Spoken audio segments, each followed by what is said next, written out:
स्वाभिमान जग गया अंदर का कि मैं योग्य व्यक्ति हूँ और कहीं भी जा सकती हूँ। जनता का एक लोकप्रियता क्या नाम है कायम। 2022 के बाद आप बहुजन समाज पार्टी से भारतीय जनता पार्टी में आपका रुख रहा और लोगों का शायद इंतजार भी था। तो बहुजन समाज पार्टी क्या नाम, एक महिला नेता आप भी हैं, महिला नेता माननीय मायावती जी भी थी, तो क्या नाम अच्छा था, संबंध भी बढ़िया रहे आपके और जीत भी आपको मिली। फिर भारतीय जनता पार्टी आने का क्या कारण था? आपके टाइम पे अगर देखा जाए तो क्या हाल रहा यहाँ विधानसभा का, क्या क्या चीज ऐसी थी जो लोगों के बीच में आपको उपलब्ध करवा पाई? बतौर बहुजन समाज पार्टी से आप विधायक रहे, क्या कहें? Audio Jungle.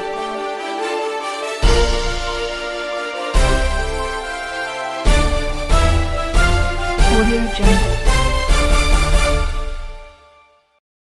देख रहे हैं समाचार टीवी और मैं हूं अभिषेक उपाध्याय। इस समय अगर बात करें उत्तर प्रदेश का तो नगर निगम, नगर पंचायत, नगर पालिका का चुनाव होना, कई वार्डों हमारी टीम ने सर्वे किया। इसी कड़ी में हमारी टीम पहुंची जनपद आजमगढ़। अगर बात करें नगर पंचायत जीएनपुर, तो इस कंडीशन में हमारी टीम लगातार पब्लिक ग्राउंड रिपोर्टिंग की और निकाय के चुनाव में अगर देखा जाए तो पब्लिक ग्राउंड रिपोर्टिंग के जरिए हमारी टीम को एक नाम मिला, यहाँ का बड़ा ही लोकप्रिय नाम, बड़ा ही चर्चित नाम, माननीय वंदना सिंह जी, जो आप विधानसभा की कहीं न कहीं देखा जाए एक तरह से बागडोर संभाली यहाँ की विधायक रह चुकी हैं और विधानसभा की प्रत्याशी भी रही हैं भारतीय जनता पार्टी से, बसपा पार्टी से क्या नाम है यहाँ की विधायिका रही हैं।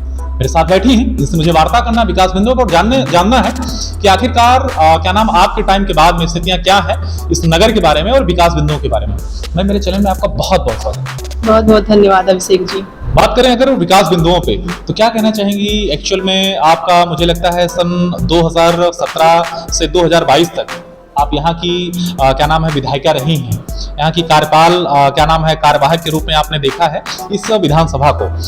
क्या कहना चाहेंगे उस टाइम के बाद में और इस टाइम के बाद में, उसका फर्क, अंतर और विकास? देखिए, जब हमारा 2017 का चुनाव हुआ जी, उसके पहले नगर निकाय का चुनाव हो चुका था। तो यहाँ से वर्तमान चेयरमैन स्वर्गीय खुरमुल्ली गुप्ता जी थे, बसपा से ही थे।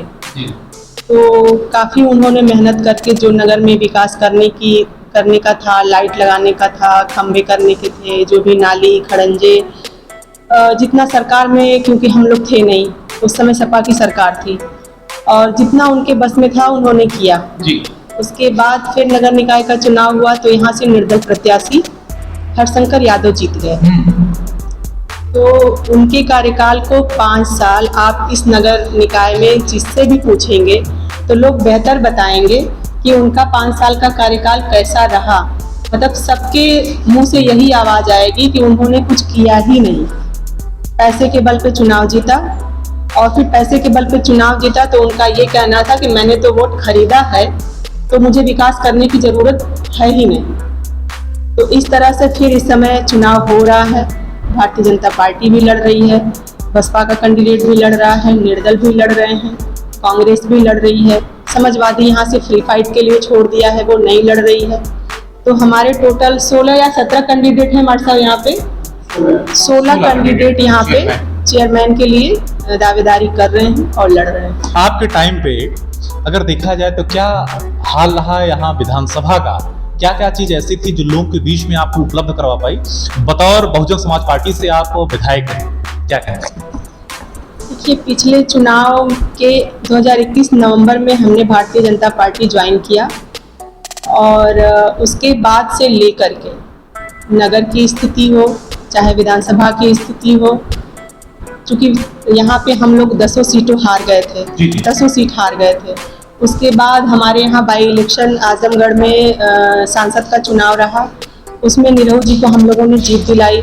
जीत दिलाने के बाद माननीय प्रधानमंत्री जी ने हमारे जिले को बधाई दिया और माननीय मुख्यमंत्री जी ने भी बधाई दी, यहाँ तक कि कार्यकर्ताओं को अपने आवाज़ पे बुला करके बधाई दी।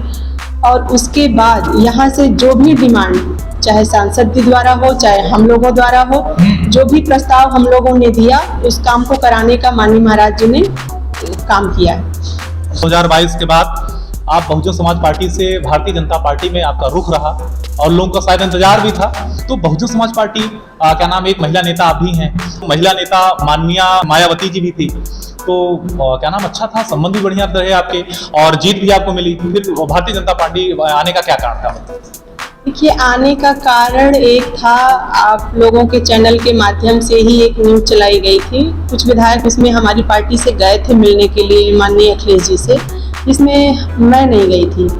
तो उसमें न्यूज़ चलाने का कारण था, बहन जी का तो हम धन्यवाद ही देंगे कि उन्होंने मुझे बुलाया, अपना आशीर्वाद दिया, मुझे चुनाव लड़ाया, मुझे जीत भी हासिल हुई। तो एक तरह से उनका बहुत बहुत धन्यवाद, बहुत बहुत आभार रहा। और लेकिन उस न्यूज़ में उन्होंने थोड़ा सा संज्ञान ये ले लिया होता कि हाँ हम गए थे या हम नहीं गए थे, क्योंकि हम तो उस पार्टी में निष्पक्ष और बड़ी ईमानदारी से साथ में थे। लेकिन उनको लगा कि मैं भी मिलने गई थी, इस वजह से सबका निष्कासन हुआ, साथ में मेरा भी निष्कासन हुआ। और उसके बाद मुझे बुला करके पूछा भी नहीं गया। तो कहीं ना कहीं मेरे मन में भी थोड़ा सा आया, स्वाभिमान जग गया अंदर का कि मैं योग्य व्यक्ति हूँ और कहीं भी जा सकती हूँ, जनता का एक लोकप्रियता क्या नाम है कायम। नहीं, स्वाभिमान नहीं जगा, स्वाभिमान नहीं जगा। बस ये था कि मुझे थोड़ा सा कष्ट हुआ कि बहन जी को एक बार बुला करके और मुझसे पूछना चाहिए था कि क्या तुम भी मिलने गई थी, तो मेरा जवाब होता भाई, उसको आप क्लियर भी कर लेती। मैंने न्यूज़ चैनलों के माध्यम से उसका खंडन भी किया, और जो सतीश चंद्र मिश्रा जी थे उनको भी मैंने फ़ोन करके बताया। उस समय लालजी वर्मा पार्टी के सर्वे सर्वा थे, उनको भी मैंने बताया जी, अम्बेडकर नगर विधायक, उनको भी मैंने बताया। इन लोगों को विश्वास तो हुआ, पर बहन जी को विश्वास दिला नहीं पाए वो। अच्छा, अगर बात करें लालजी वर्मा का, तो कहीं न कहीं स्थितियां ये बनी कि लालजी वर्मा हो गए, त्रिभुवन जी हो गए, रामचंद्र राजभर जी हो गए, सारे लोग निष्कासित हो गए, और जो कि बहुजन समाज पार्टी के एक स्तंभ थे, कहीं न कहीं से देखा जाए तो एक पिलर्स थे इस पार्टी को अहम बनाने के लिए, इन सबका एक बड़ा गजब का रोल था। सारे बाहर हो गए, सारे निष्कासित हो गए। अब उन लोगों के बारे में बहुत बड़े नेता हैं, उनके आगे हम कुछ भी नहीं है, तो उनके बारे में हम बहुत कुछ नहीं कहेंगे। बहन जी का एक तरह से हम धन्यवाद ही कहेंगे कि उन्होंने बुला करके मुझे टिकट दिया था, उसका तो हम हमेशा उसको याद करेंगे और उनका तहे दिल से शुक्रिया करेंगे। ठीक है, जो वीडियो क्लिप चल रहा है, आपके वार्ड की जनता, आपके नगरवासी, आपके विधानसभा के लोग भी देखेंगे, क्या कहना चाहेंगे हमारे चैनल के माध्यम से अपने वार्डवासी को, अपने विधानसभा के लोगों को और प्रदेशवासियों को? देखिए, हम अपने जीएनपुर वार्ड के सारे वार्डों के मेंबर को और हमारी जो प्रत्याशी यहाँ से मंजू राय चुनाव लड़ रही हैं, उनके लिए हमारी पूरी नगर पंचायत जीएनपुर से यही अपील होगी कि आप लोग कहीं भटकने की जरूरत नहीं है। कमल के फूल के आगे वाला ही आप, बटन तो नहीं दबनी है, खैर मोहर लगनी है, इस बार मोहर लगाएं और उन्हीं को विजयश्री। दर्शकों, ये थी नगर पंचायत जीएनपुर की भूतपूर्व विधायिका माननीय वंदना सिंह जी। अगर बात करें तो कहीं न कहीं से बसपा पार्टी से इस समय भारतीय जनता पार्टी के सच्चे सिपाही के रूप में सक्रिय हैं। मेरे कई प्रश्नों के बीच होने के बावजूद सारे प्रश्नों को बड़ी बेबाकी से संतोषजनक आंसर किया। आशा करते हैं हमारा इंटरव्यूज आप सभी को बेहद रोचक और पसंद आया होगा।